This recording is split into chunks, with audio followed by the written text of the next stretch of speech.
Welcome to The Explainer. Today, we're going to talk about the most important, most expensive, and probably the most ignored appliance in your entire home, your HVAC system. Yep, it's that unsung hero working 24/7, and over the next few minutes, we're going to give you the playbook to keep it running strong. So here's our roadmap for this explainer.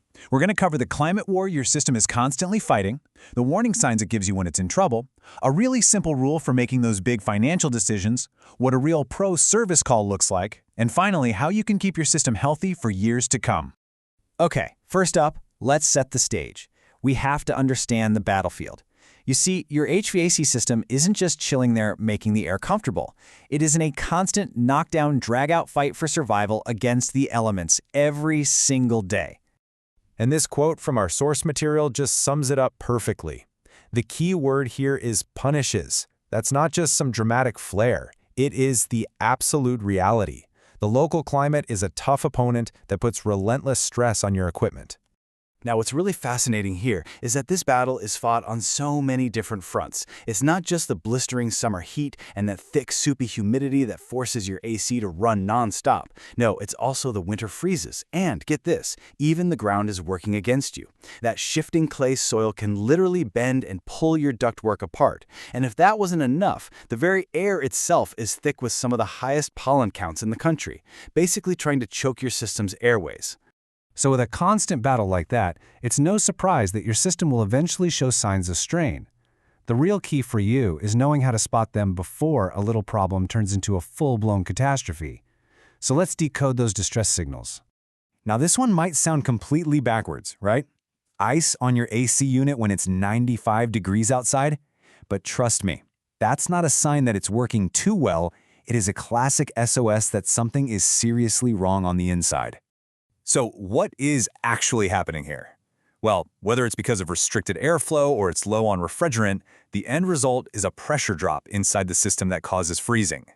And the whole time, your system is being forced to work way harder while cooling way less, which just drives up your energy bills and puts you on a fast track to a total system failure. Here's a good rule of thumb. Your HVAC system should be felt, not heard. That gentle hum in the background is one thing, but if it suddenly starts making new and strange noises, that's your system talking to you. It's speaking the language of impending failure. So let's translate. Think of it this way. A grinding noise? That's often the sound of worn-out motor bearings screaming for mercy. A hiss? That's the classic signature of refrigerant, which is the lifeblood of your system, escaping. And a banging sound could be a loose part or even your ductwork flexing under pressure. Ignoring these sounds can quickly turn a simple fix into a much more expensive system replacement. Sooner or later, every single homeowner faces this big, stressful decision. Do you sink more cash into repairing an old system, or is it finally time to bite the bullet and replace it? Well, there's a super simple tool that can help you make a smart financial choice and take all the emotion out of it. This is just a fantastic rule of thumb. Honestly, I wish more people knew about it.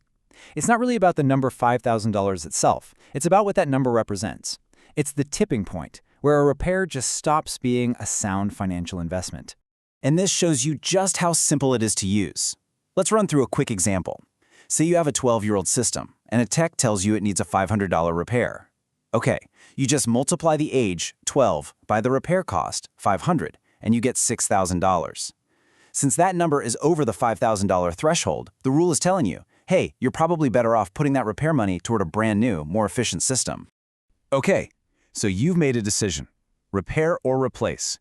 You need to call in a pro. But listen, not all service is created equal. So let's outline what you should absolutely demand from a top-tier service professional. A quality service process is all about clear communication and total transparency every single step of the way. From the second you call, you should feel informed, not left in the dark. A real pro will diagnose the problem with professional tools, not just a guess. They'll give you a price up front, and then, and this is key, they'll prove the fix works before they even think about leaving. All right, to really put you in the driver's seat, let's pull back the curtain on the technical stuff that truly defines quality work. This is the secret knowledge that ensures you're getting real value and long-term reliability, not just a quick patch job that's going to fail in a few months. Just let this number sink in for a second. 30%. According to the data in our source material, a typical home's duct system leaks up to 30% of the conditioned air it's supposed to be delivering. I mean, that's like paying to air condition your entire neighborhood. This right here is one of the biggest reasons real pros are so obsessed with ductwork. This slide really gets to the core of it all. Professionals use science, amateurs use guesswork. An amateur might just top off your refrigerant. A pro, on the other hand, calculates the exact charge your system needs using precise measurements of something called superheat and subcooling. An amateur will guess the size of the unit you need based on square footage. A pro performs a detailed manual J load calculation that considers every aspect of your home, from windows to insulation. And the list goes on and on. These details, like using manual D for duct sizing, or purging refrigerant lines with nitrogen while they're soldering, they might sound really technical. But these are the things that ensure your system runs at peak efficiency and reliability for its entire lifespan, not just for the first couple of years. All right, finally, now that you know what to look for in a pro, let's cover the simple, proactive steps you can take yourself to keep your home's hero in fighting shape and hopefully avoid those emergency calls in the first place. Here is an absolutely amazing tip. The compressor, that's the heart of your entire AC system. Restarting it too quickly forces it to work against enormous pressure. This simple habit, just waiting 3 minutes, costs you absolutely nothing, but it can literally save you from one of the single most expensive repairs you can imagine. Look, if you only do one single thing from this entire explainer, please let it be this. A clogged filter is like forcing your system to breathe through a coffee straw. It just destroys airflow, it strains every component, and it is the #1 cause of preventable system failures. It is the single most important and easiest thing you can possibly do. So, to wrap it all up, this is what it all boils down to. Understanding that your system is under constant assault, learning to recognize its calls for help, and using simple rules to make smart decisions. This is what makes you the manager of your home's comfort, not the victim of it. And that really is the question, isn't it? That box in your closet or your backyard, it's not just a machine, it's a critical system that protects your home and your family. And now that you're armed with this knowledge, you have the power to make sure the answer to that question is always yes.